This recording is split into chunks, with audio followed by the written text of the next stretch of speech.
A full driving review of the updated Kia Sportage. What's new? And I always call it the non-BS car or SUV. What do I mean by that? And what's new? Everything of that with Thomas and How to Go Fuel in 4K, full screen, full length. Let's go with the updated front. A wider design here for all the different trims. It looks like a small Kia Sorento now, although this is here the smaller Sportage, the smaller brother in the GT line, which we have here today. High gloss black, also here in the lower elements, so especially more contrast if you have the white exterior color. Also new headlamp design here with the daytime running lights.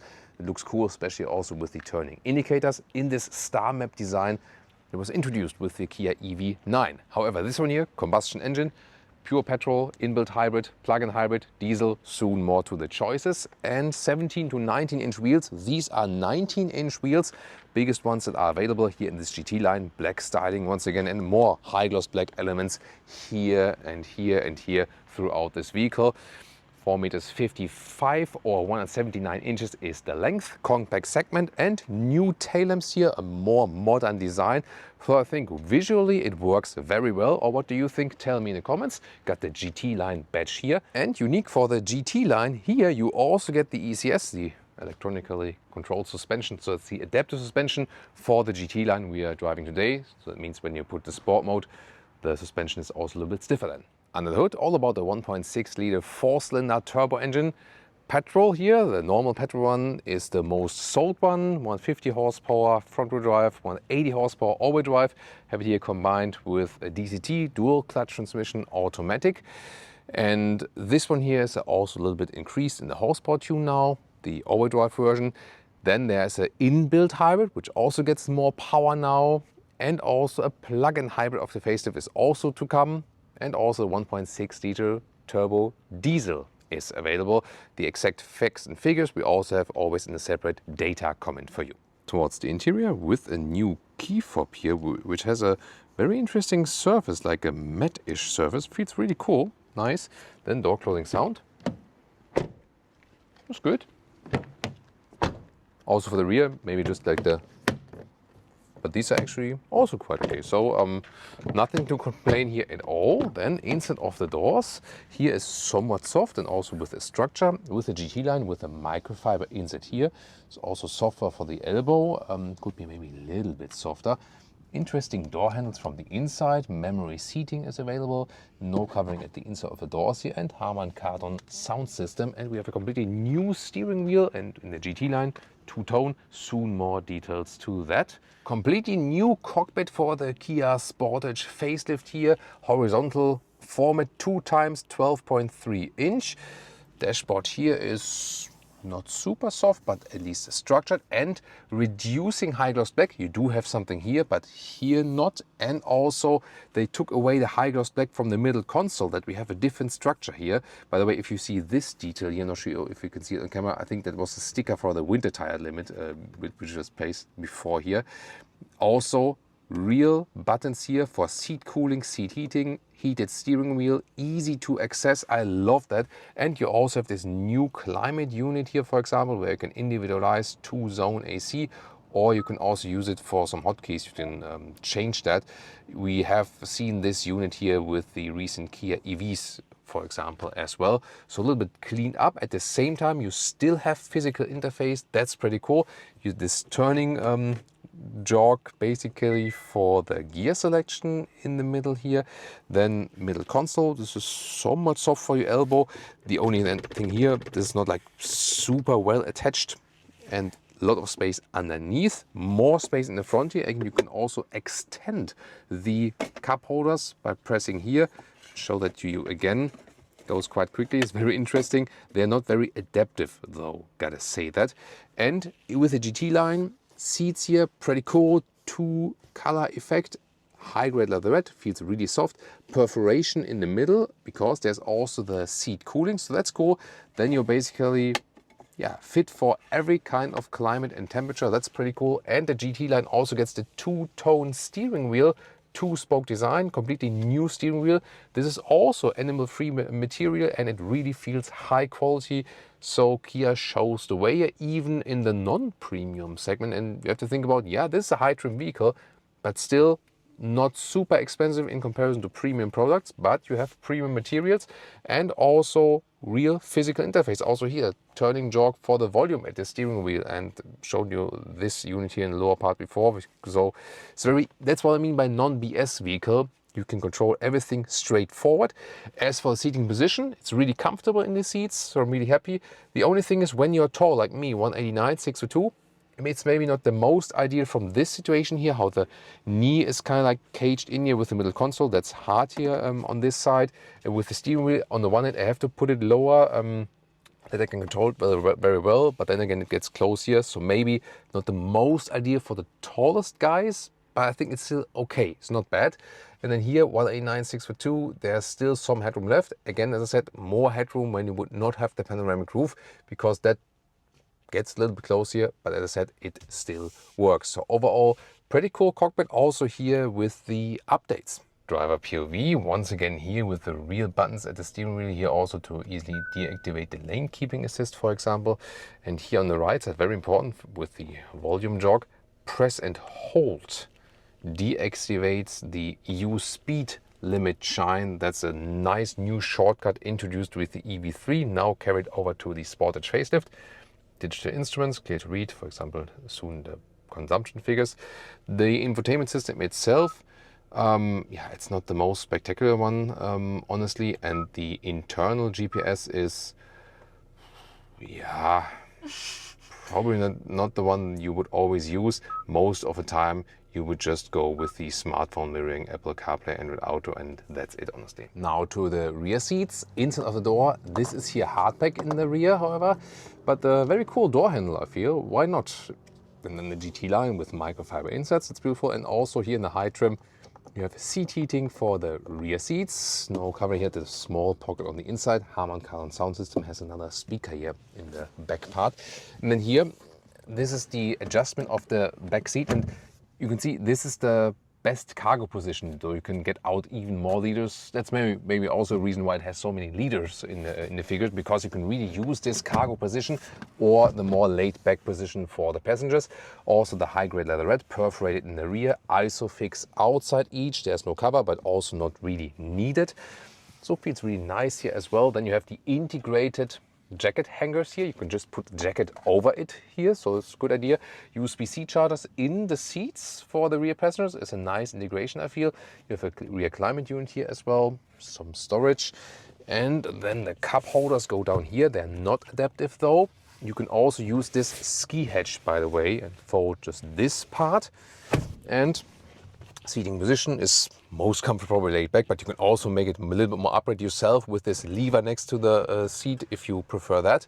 And that looks funny, right? Yo. Then headroom here with the panoramic roof, a little bit limited with 189 6x2. It still works. Maybe go without the panoramic roof if you want more headroom. This is the panoramic roof that you can actually really open. That's why it's costing some headroom, and we can very well see it from the rear. But at least it's good that we still have one that we can. Large. It's really large, yeah. It's really large, yeah. Okay. And here you can you can also have this shade. So when it's really hot summer day, then you also have this available. So yeah, it's good. When at least if you want one, you still have one available. Legroom here, there's still legroom left, although we are in the compact segment. So think about that. Larger cars often have even less legroom. So overall, good results here for the rear seating experience. Trunk or boot, have an electric hatch here. Official figure is 590 liters. Here we go. This one fits in underneath, no problem.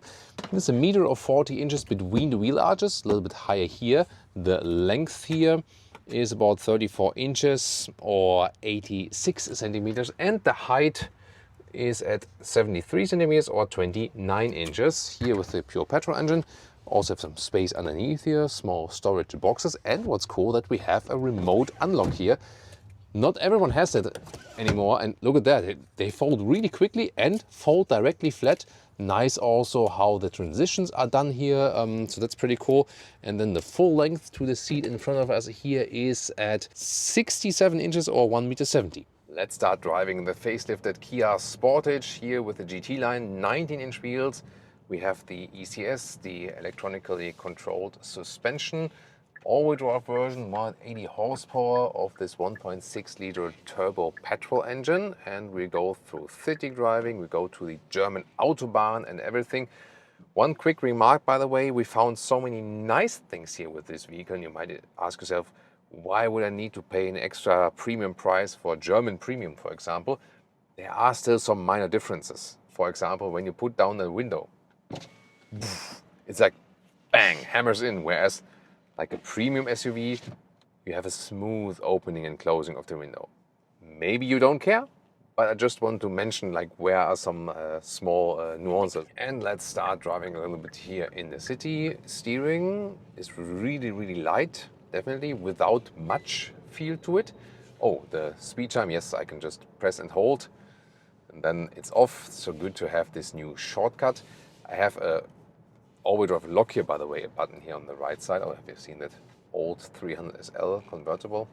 Then here on the left side, I can control the different modes: Sport, Eco, Normal. Yeah, it changes here to this red mode. Do you already feel a difference in suspension? Yeah. So here it's should be a little bit rougher than a little bit sport, yeah, definitely. Yeah, but let's start in normal mode. We can go to the sport when we go to the Autobahn very soon. The shifting is here DCT, dual clutch transmission, and it's similar to what you feel on other vehicles with a dual clutch transmission. I'm more a fan of converter automatic gearboxes because they seem a little bit, more natural in the transition of the gears. But here so far, not that notable, I would say. And when we go here some slalom, left and right, you have a good feeling of the vehicle. You feel that you're driving a compact SUV. It's actually not too large, and we have set the seat cooling into level 1 actually, and that is already like really notable. Very cold here. You feel that when you set it to level 3, it's like blowing you off the chair. So this is definitely proof here. These seats here definitely hot summer day proof. So most of the time the first setting will be enough. Engine is sometimes a little bit loud. Yeah, so how the gears are being put through and then how the RPMs change, not the smoothest we have experienced, but overall definitely fine. We'll also later give you an update of the overall consumption today on our test. Now countryside road before we get to the Autobahn, 70 kilometers an hour. Noise insulation wise, doing a good job so far. Let's see how it is later when it's a little bit quicker than on the motorway. And always interesting, you can easily activate here, for example, the cruise control, even here on the countryside lane, and activate or deactivate this active lane keeping. I love that they have put it on separate buttons because that's so easy to do that. However, there are also maybe a difference to premium vehicles that the assistance systems are good, fine, but not super smooth. So here you have some more corrections from the steering and so on. But considering the price range, it's absolutely fine. You always have to think about that the high spec here is even less than 50,000 euros as we drive it here at this moment. And it's really incredible what we get delivered for that kind of price. That's pretty cool. Also good behavior here in the corners. The engine is not the most lively one. The acceleration figure is almost at 10 seconds. Got to bear that in mind here for the pure petrol. And that's with the automatic gearbox with the 180 horsepower. Now switching it to the sport mode. This beeping, by the way, is always when the speed is being changed. So that you also have to deactivate then in the infotainment system. There are some chimes here and there from the vehicle that tend to be a little bit annoying. Also that the sound design when you open and close the tailgate, stuff like that. Minor details, but that could also easily be solved. Is there a different steering feel, by the way, in the sport mode? It's always really light, yeah, but in the normal mode it's definitely even lighter. I mean, Leah does prefer that when the steering wheel feels lighter, so it's also a matter of preference, definitely. What else happens in the sport mode? As I said, suspension is a little bit stiffer, and also the throttle input would be more spontaneous, more instant, so to speak. Suspension is doing a good job as long as the road is even, but I don't feel it's too bumpy, although it's 19-inch wheels.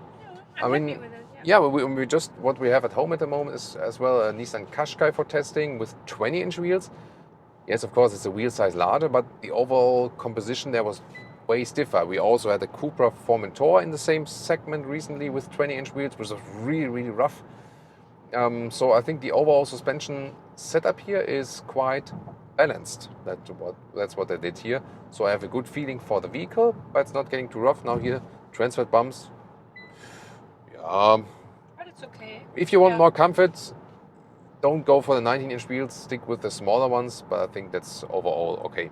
And now it's time for the German Autobahn, and we go to the sport mode and do an acceleration on the Autobahn when we are already at speed, as soon as we can do that, because here in Autobahn always safety first, and acceleration now from like 105, let's go. 120, 130, 140. See here, yeah, the engine feels like, oh, I'm struggling. And there's not so much acceleration coming, so that's maybe the only downside. You don't have too much power with this one here, then maybe the hybrid or the plug-in hybrid to get the power with the electric boost or somewhat. And the second thing is here, 140 kilometers an hour, it's like 80 miles an hour, something like that. It's really loud, gotta say that. And also recently, we had the Nissan Qashqai, for example, there will be another video coming up, that was more silent on the higher speed. Also the Cupra Formentor was also more silent. So I had a lot of things I praised about this vehicle, especially in the interior and so on. It really feels nice from the seats. The seats are also keeping you tight in corners or when I do lane change and so on. And the suspension is really nice combination with the 19-inch wheels. It's not rough at all. At the same time, the car doesn't shake up too much, but you really hear it on the German Autobahn here, on the motorway. It is a little bit loud and also louder than the competitors. So there we found the but basically. So because all the things that the car did well, you might think, where's the catch? Where's the catch? Is there something? Is there a catch at all? Yeah, the catch is loud at higher speeds. It is predominantly maybe a German problem. For that price, it's fine. Yeah, for that price, it's still totally fine. Yeah. Good, super good package, and Yeah. maybe also German problem, because when you go down to non-German motorway speeds like 100 or something, 120 is also okay. Now it's here like now it's okay. 112 kilometers an hour, 65, 70 miles an hour. That's better already. Yeah, that's maybe the thing that they said, like, Germans don't drive too fast. That's what Kia meant here with this non-feature, so to speak. But here also when we do lane changes, for example, really nice seats are holding us tight. How does Leah feel as a Very good, yeah. co-driver? Yeah. Gets the Leah Love co-driver that car, span. Yeah. Leah loves it. Yeah. That's nice. I really like the And I love dual the tone. seats, Yeah, yes. the seats So are nice awesome. with the dual tone, Seats are awesome. Yeah, maybe more space for my knee would be nice here, but everything that. So more space for the knee, more silent at higher speeds, and maybe a more lively engine, and then I would be 100% happy. But Now that car, it's 90. yeah, now it's more than 90, you know, but really good package the car delivers, and it is also fun to drive, gotta say that. Really nice here also at higher speeds, lane change, good fun, no matter which mode you are in the sport mode you also have a little bit more feedback here from the steering, for example, and the material, the new material here, the animal-free one, it feels better than the outgoing material. Kia shows how it's done in many, many aspects, so that's pretty cool, having a lot of fun with this vehicle. And besides the loud at higher speeds aspect, it's also really, really nice in the driving feeling. So that's the reason also why a lot of people still go for the why a lot of people go for the Kia Sportage, because you can do everything with that. It's suitable for the city drive, bringing the kids to school, but it's also suitable for the family holiday because you have enough space and you also have good comfort on the seats here, long haul and so on. So this vehicle is basically something everyone can do everything with this vehicle. That's why it's so successful. And average consumption on our test route today, 8 liters on 1 kilometers, 29 mpg US, 34 mpg UK. Well, yeah, could be less definitely. Pricing on the Northern American market even starts below $30,000. Here in Europe, starts at 35,000 euros. And if you go for a full spec vehicle here, like the petrol with the all-wheel drive, automatic transmission, GT-Line, some extras and so on, you pay 48,000 euros, which is still, in comparison to the competition, good proposition. For example, the Nissan Qashqai would be a very close competitor, which is then also about 50,000 euros as a full spec, but then as a hybrid, for example. And the Tiguan is of course more expensive, just to name some examples. Honda CR-V is also a competitor and so on. And I think this car works here because it looks quite cool. The interior user interface is simple, straightforward, a lot of buttons, good interior build quality, good choice also offering for animal-free materials, comfortable seats and enough space. So it's a round package, and that's why a lot of private customers go for this vehicle here. As I said, non-BS, they don't throw BS at you because they just keep things a little bit easier. That's a good thing, you know, really following the customer feedback, improving, for example, less high gloss piano lacquer and so on. So I think they also did a good job here with doing that facelift. And do you agree, or do you think something else? And would you rather go for this one here, the Kia Sportage, or one of the competitors?